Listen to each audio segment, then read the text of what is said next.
¿Pero qué me estás contando, chico? Ah, disculpa, pero es que mi perro y yo estamos un poco desvelados, ¿sabes? Sí, tú la vieras ahí botezando la pobrecita. Sí, Laca, ya te voy a hacer tu café para que termine de despertar. Y es que fíjate que un vecino nos invitó al velatorio de su perro, aquí en su casa, chico. Claro, él quería mucho a su perro, el pobre animalito pues tenía problemas en el corazón. Ya en 2 ocasiones había tenido 2 paros cardíacos por correr detrás del repartidor de Amazon. Y parece ser que vio a la perra, de la que estaba enamorado, teniendo intimidad con otro perro, imagínate. Y eso pues sí ya no pudo resistir y le dio un paro cardíaco. Ya no pudieron reanimarlo, fíjate. Por más que lo masajearon, le soplaron en el hocico y hasta le metieron la cola en un tomacorriente, pero nada, chico, murió de un ataque de traición fulminante. El Chapo se llamaba, el perro bueno. El dueño le había puesto otro nombre, pero ya luego se lo cambió al Chapo porque fíjate que el animalito tenía la costumbre de carvar en la orilla de la cerca del patio para salirse de la casa. Y los vecinos pues lo miraban todos los días haciendo el túnel para salir. Así que nada, le pusieron el Chapo. Y al dueño pues le cayó en tanta gracia el apodo que ya le dejó ese nombre. La cuestión es que el vecino nos invitó a todos los que nos reunimos en el parque a pasear a nuestro perro para que lo acompañáramos en su último adiós, fíjate. Y hasta le mandó a hacer su ataúd y todo. Bueno, hasta ahí la cosa estaba rara, pero era entendible, chico. Ya ve que mucha gente pues quiere y trata a su perro como si fueran personas. La cuestión fue que ya en la madrugada el vecino dio una palabra de agradecimiento a todo lo presente y dijo, con toda seriedad, fíjate, que estaba convencido de que el Chapo estaba jugando en el cielo con otros perros buenos que ya habían fallecido. Imagínate tú. En ese momento me imaginé a un ayudante de San Pedro recibiendo a todos los espíritus caninos y llevándolos al paraíso de los perros. Y tú podrías decir, pero qué locura es esa. Y yo te diría que es una locura como toda la locura que los seres humanos nos hemos inventado de lo que creemos que ocurre después de la muerte. Porque no tenemos ni idea de qué es lo que ocurre, chicos. Y aunque este es un tema principalmente abordado por las religiones, de hecho es el tema fundamental de la mayoría de las religiones, también hay científicos que se han dedicado a investigar qué es lo que podría ocurrir después de que uno fallece. Y al respecto de esto, quiero leerte y comentarte un artículo que se publicó en el The New York Times el 7 de enero de este 2025, escrito por Saskia Salomón, quien es escritora y periodista, y que se titula ¿Crees en la vida después de la muerte? Estos científicos la estudian. Fíjate qué interesante. Y sigue el título. ¿La reencarnación es real? ¿Es posible la comunicación desde el más allá? Un pequeño grupo de académicos está intentando averiguarlo caso por caso. Bueno, quiero adelantarte pues que el artículo gira en torno al retiro de Jim Tucker como director de la División de Estudios Perceptivos, que en lo sucesivo voy a llamar DOPS por su sigla en inglés, y que es una unidad de investigación que se encuentra en la Facultad de Medicina de la Universidad de Virginia. Así que Jim Tucker pues se retira y hay que buscarle un sustituto, fíjate. Bueno, y comienzo a leerte el artículo, dice. En una oficina anodina del centro de Charlottesville, Virginia, hay un pequeño baúl de cuero encima de un archivador. Adentro hay una cerradura de combinación sin abrir desde hace más de 50 años. Quien la puso está muerto. Fíjate, comienza esto como una novela, y es que ya te he dicho pues que la que escribió el artículo, aparte de periodista, pues es escritora. Bueno, y sigue el artículo. Por sí solo, el candado no tiene nada de especial. Es de los que se usan en el gimnasio. Tiene un código mnemotécnico de una palabra de 6 letras convertida en números, y solo lo conocían el psiquiatra Ian Stevenson, quien lo estableció mucho antes de morir y año antes de jubilarse como director de la División de Estudios Perceptivos, DOPS por sus siglas en inglés, una unidad de investigación parapsicológica que fundó en la Facultad de Medicina de la Universidad de Virginia en 1967. Stevenson llamó a este experimento la prueba de la cerradura de combinación para la supervivencia. Fíjate qué nombre más interesante. Pensó que si podía transmitirle el código a alguien desde la tumba, podría ayudar a responder la pregunta que le habían consumido en la vida. ¿La comunicación desde el más allá es posible? ¿La personalidad puede sobrevivir a la muerte corporal? ¿O simplemente la reencarnación es real? Fíjate qué pregunta más interesante, y más aún viniendo de un científico, pues hago un paréntesis aquí. para decirte que la prueba que dejó este científico se parecía a la prueba que dejó el famoso mago y escapista Houdini, fallecido en 1926. Y es que Houdini, fíjate, quien era un especialista en abrir todo tipo de candado y cerradura, hubo un tiempo que creyó en los medios espiritistas, esas personas que dicen que se comunican con los difuntos. Pero desde una vez que intentó comunicarse con su madre a través de un medium, se decepcionó porque el medium pues dijo ser su madre fallecida y le habló en inglés. Pero ¿cómo va a ser mi madre?, le dijo al medium, si mi mamita no hablaba inglés. Y yo qué sé, le dijo el medium, a lo mejor se ha metido a estudiar inglés a la escuela del más allá, le dijo. Que no, que a mi mamita no le gusta estudiar. Tú lo que eres un farsante, le dijo, y desde entonces Houdini se propuso desenmascarar a todos los medium charlatanes. Y le dijo a su esposa, mira, como yo soy el mejor escapista de todos los tiempos, cuando me muera, voy a ver si me escapo del más allá, le dijo.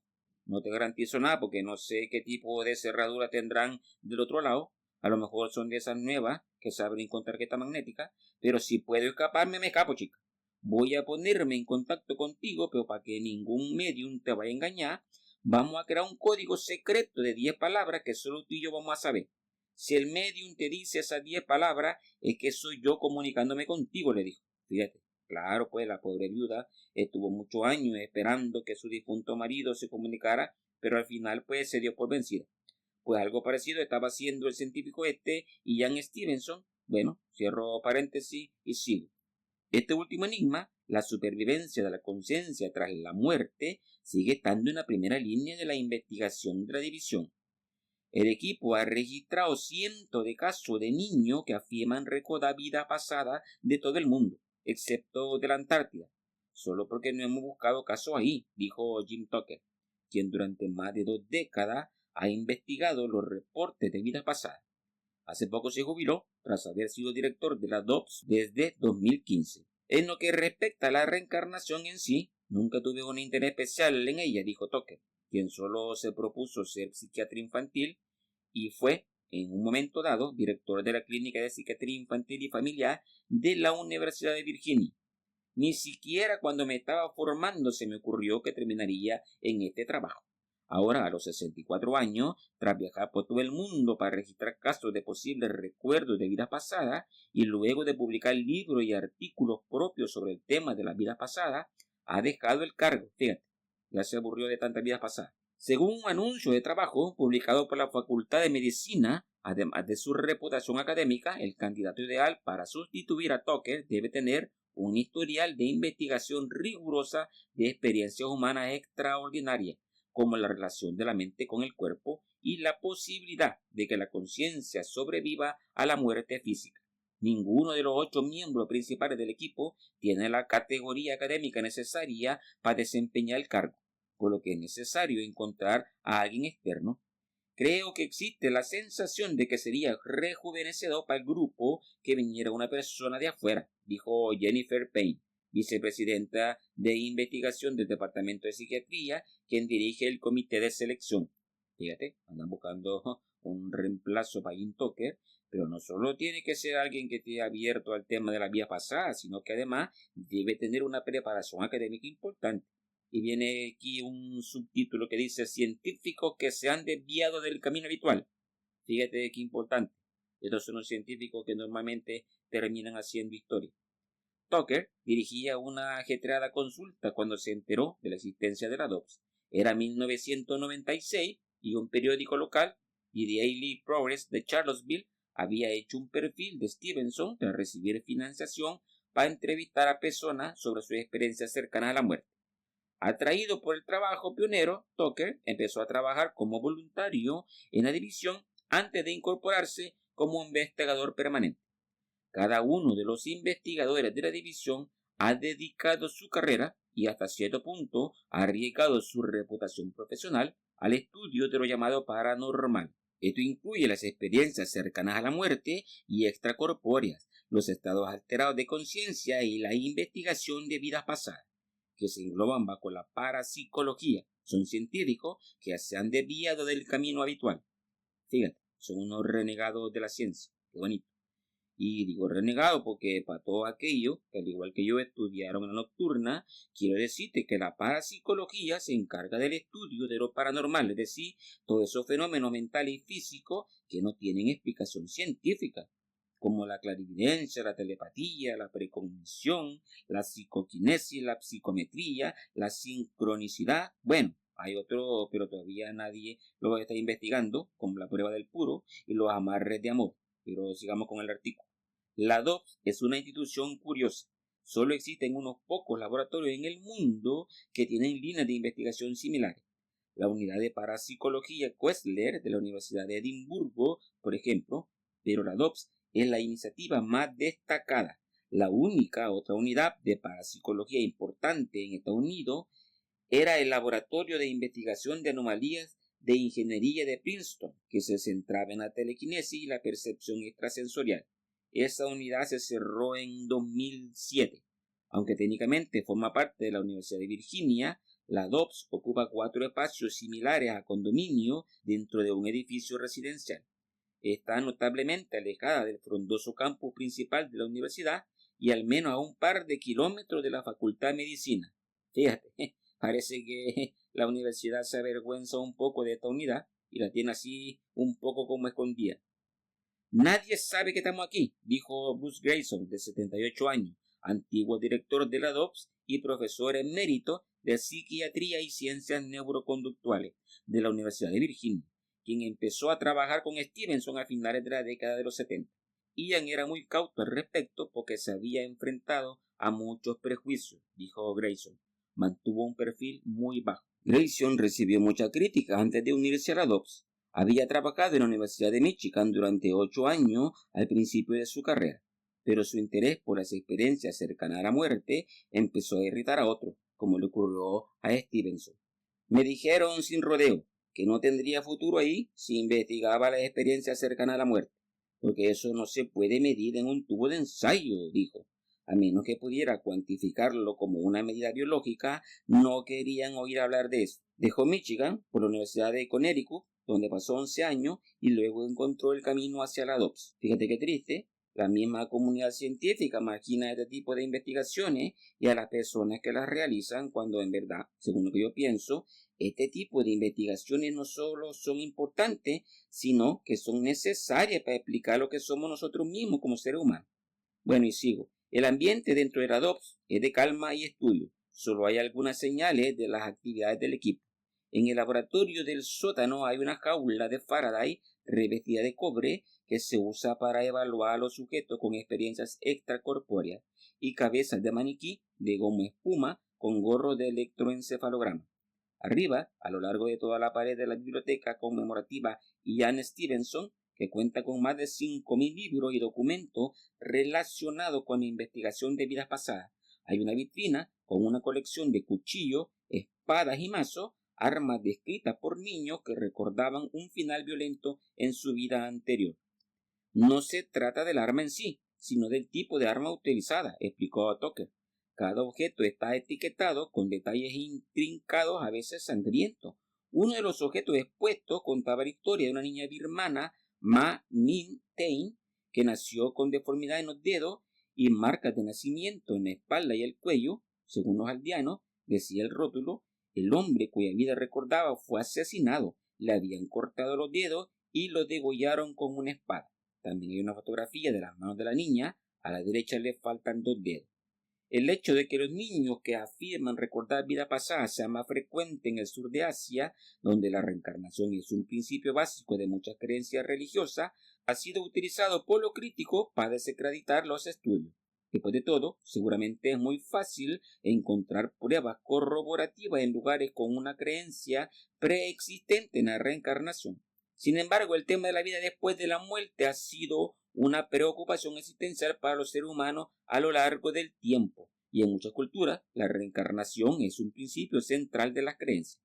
El budismo, religión en la que se cree que hay un viaje de 49 días entre la muerte y el renacimiento, el hinduismo, con su concepto de samsara, el ciclo sin fin, y las naciones nativas americanas y de África Occidental, comparte conceptos básicos similares del alma o espíritu que pasa de una vida a la siguiente. Mientras tanto, una encuesta de la Pew Research de 2023 reveló que una cuarta parte de los estadounidenses cree que definitivamente o probablemente es cierto que las personas que han muerto puedan reencarnarse. Fíjate, 1 de cada 4 gringos cree en la reencarnación. Cuando se trata de afirmaciones sobre vida pasada, el equipo de la DOPS trabaja en casos que casi siempre proceden directamente de los padres. Entre los rasgos comunes de los niños que afirman haber tenido una vida anterior, figura una precocidad verbal y unos modales que no concuerdan con los del resto de la familia. También se ha pensado que fobias o aversiones inexplicables han sido transferidas de una existencia pasada. En algunos casos, los recuerdos son extremadamente claros. Los nombres, profesiones y peculiaridades de un grupo diferente de parientes o las particularidades de las calles donde vivían y a veces incluso recuerdan acontecimientos históricos poco conocidos, detalles que el niño no podía saber. Uno de los casos más famosos en los que trabajó el equipo fue el de James Leininger, un niño estadounidense que recordaba haber sido piloto de caza en Japón. El caso suscitó mucha atención para la DOPS, pero también atrajo numerosos detractores. Ben Radford, subdirector de Skeptical Inquirer, una revista dedicada a la investigación científica, cree que las ilusiones y la ansiedad general ante la muerte han impulsado un mayor interés por la reencarnación y encuentra fallos en la metodología de investigación de la DOPS, que a menudo disecciona en su blog. El hecho es que, por muy sincera que sea la persona, a menudo los recuerdos recuperados son falsos, dijo. Las pruebas no son impecables. Recordado por muchos como un hombre digno con predilección por los trajes de 3 piezas, Stevenson vivía para su investigación. Casi nunca se tomaba tiempo libre. Una vez tuve que pasar por la oficina a la víspera de Año Nuevo y solo había un automóvil en el estacionamiento, y era el suyo, recordó Tucker. Bueno, aquí están hablando de Ian Stevenson, la persona que ha dejado esa llave con una clave para ver si la puede mandar desde el más allá. Nacido en 1918, Stevenson, que era canadiense y se licenció en Historia en St. Andrews, antes de estudiar bioquímica y psiquiatría en la Universidad de McGill, había sido jefe del Departamento de Psiquiatría de la Universidad de Virginia durante 10 años, hasta 1967.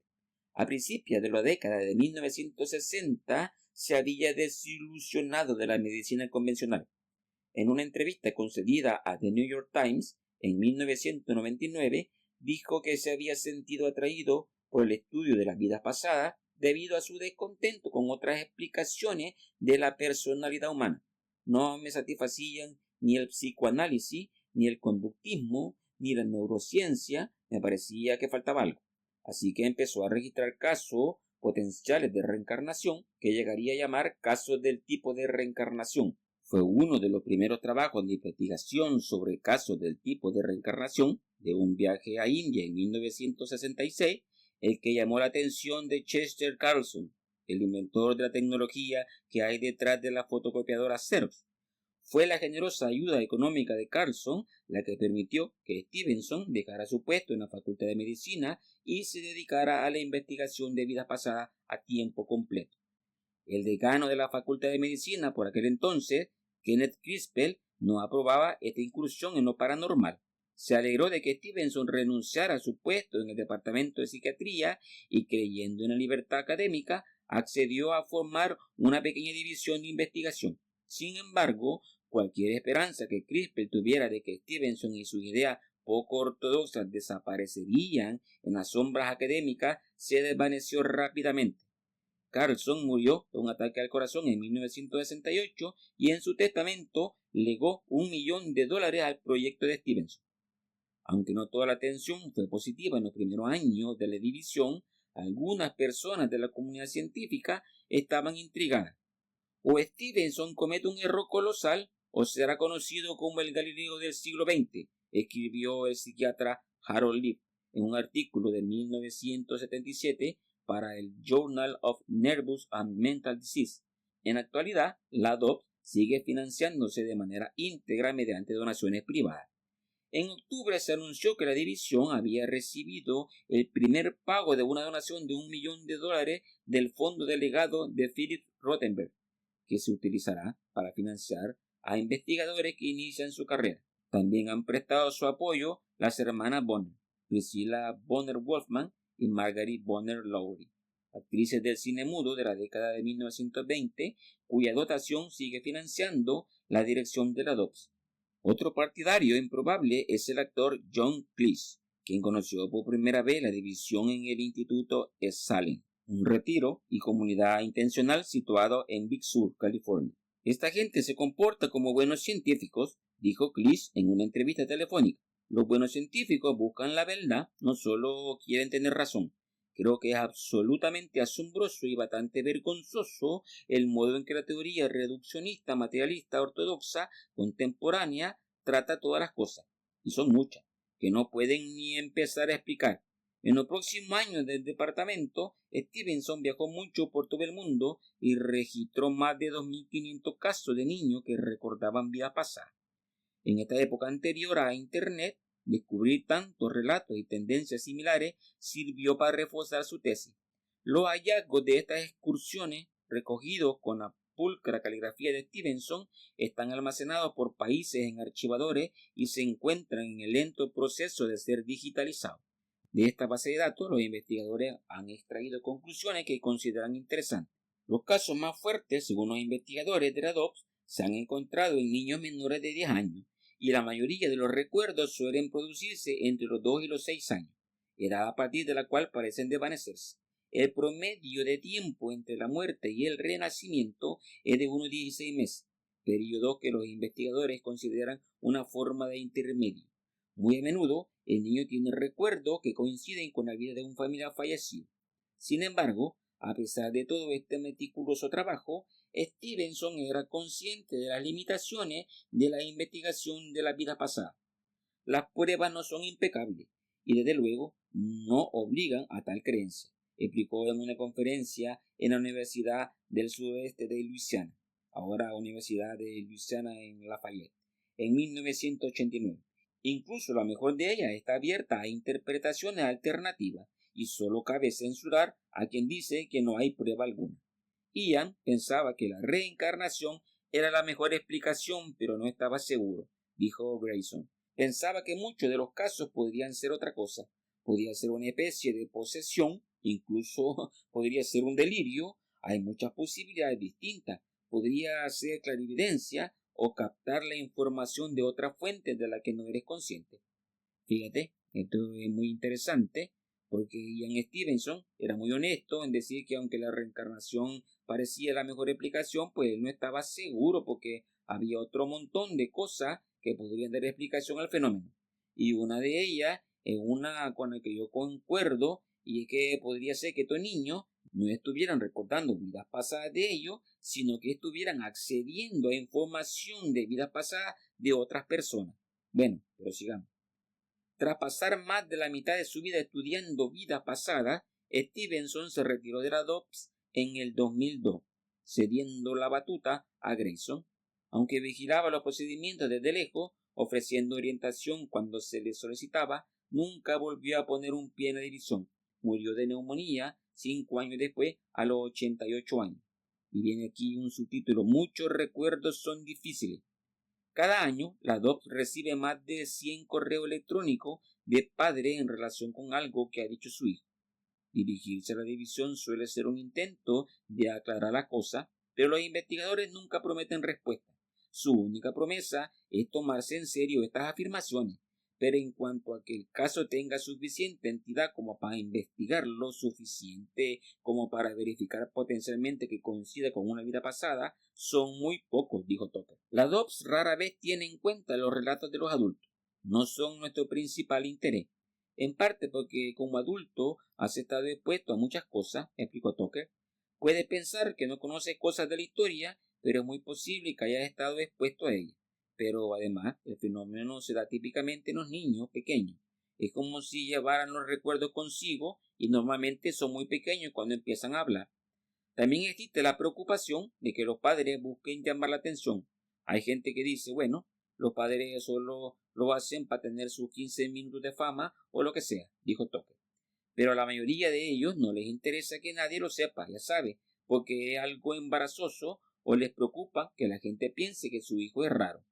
Para un niño, recordar una vida pasada puede ser duro. Es posible que extrañen a la gente o que tengan la sensación de que hay asuntos pendientes, dijo. Tras un silencio, continuó con voz contemplativa. Francamente, probablemente sea mejor para el niño que no tenga esos recuerdos, porque muchos de ellos son difíciles. La mayoría de los niños que recuerdan cómo murieron perecieron en algún tipo de muerte violenta y no natural. Y viene aquí otro subtema: ayudar a la gente a tratarse un poco mejor. Los investigadores esperan que la idea de que la mente sobrevive a la muerte corporal se comprenda mejor en los próximos años y se tome más en serio. Dudo que vaya a haber un hallazgo o un estudio que convenza de repente a todo el mundo de que tenemos que cambiar nuestra manera de entender la realidad, pero creo que puede animar a la gente a explorarlo, dijo Tucker, refiriéndose al trabajo que se ha hecho en el campo de la investigación de la vida pasada en el último siglo. Pero, ¿por qué importa todo esto? El equipo de la DOPS cree que una mayor aceptación de que la vida es un ciclo continuo podría tener un efecto positivo en nuestra manera de vivir. Sin duda podría influir en la forma en que la gente ve su vida, dijo Tucker. Creo que es una visión más esperanzadora que la idea de que esto solo es un universo aleatorio que carece de sentido. Por supuesto, la gente encuentra esto en su religión, pero si pudiéramos ver que existe este aspecto de sí misma que continúa, podría ayudar con el duelo y la ansiedad ante la muerte y, ya sabe, con suerte ayudaría a que la gente se tratara un poco mejor. Había una sensación más fuerte de que todos estamos juntos en esto de que, de nuevo, no se trata de una existencia sin sentido. Tucker piensa menos en el pasado y más en el futuro inminente. Ha pasado los últimos meses atando cabos sueltos antes de su partida. Una cosa es segura: quien quiera que asuma el cargo de director de la DOPS se convertirá en el nuevo custodio del experimento de Stevenson. Después de todo, hay más de 1 millón de combinaciones posibles para la cerradura y no hay coincidencia en adivinar la correcta.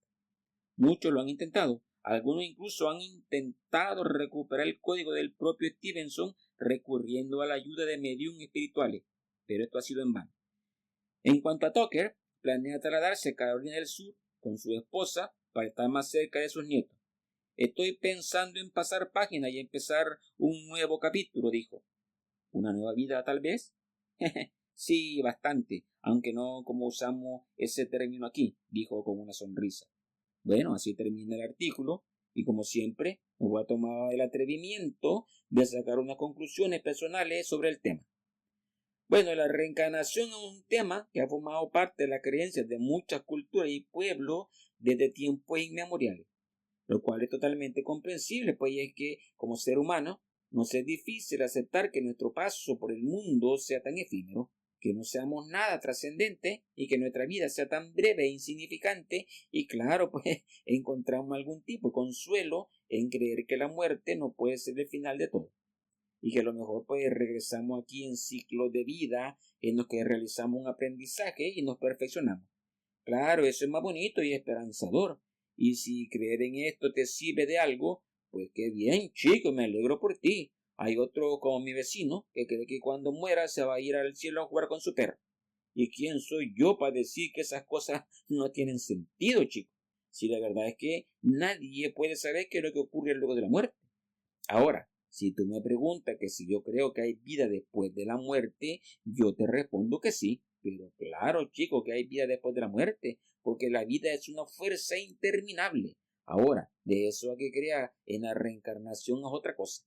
Lo interesante aquí es que el fenómeno de niños que recuerdan sucesos de vidas pasadas es real y no podemos negarlo ni ocultarlo. Lo que los científicos deben hacer con toda seriedad, como el grupo de estos investigadores de lo que trata el artículo, es tratar de explicar el fenómeno. Bueno, este fenómeno y todos los fenómenos llamados paranormales, lo cual es algo muy importante porque explicarlo es explicar esa parte de nuestra naturaleza humana que todavía escapa a nuestra comprensión. Bueno, en época que hicimos sobre Edgar Cayce, ¿te recuerda que él, en su estado de trance, dijo que todos teníamos vidas pasadas y que también todos dejábamos un registro de nuestra existencia en esa especie de conciencia universal? Bueno, si él está en lo cierto, este fenómeno y todos los fenómenos paranormales son explicables considerando que hay personas que tienen la capacidad de acceder a esta información de la conciencia universal, pues, de modo que este fenómeno de recordar vida pasada pudiera explicarse, o bien aceptando que los niños efectivamente son la reencarnación de otras personas, o que se debe a que en su cerebrito hay algún falso contacto, ya sabes tú, algunas neuronas están haciendo algún tipo de cortocircuito, de manera que los niños están accediendo a la información que dejaron registrada otras personas durante el tiempo en que estuvieron vivas. Sea cual sea la explicación, estoy convencido que en un tiempo futuro la ciencia podrá explicar este fenómeno y de paso explicar una parte fundamental de cómo estamos hechos como seres humanos. Bueno, espero que te haya gustado este podcast y si no, pues vuelve a oír, chico. Tal vez en la repetición te gusta. Quiero despedirme dejándote una frase para la reflexión.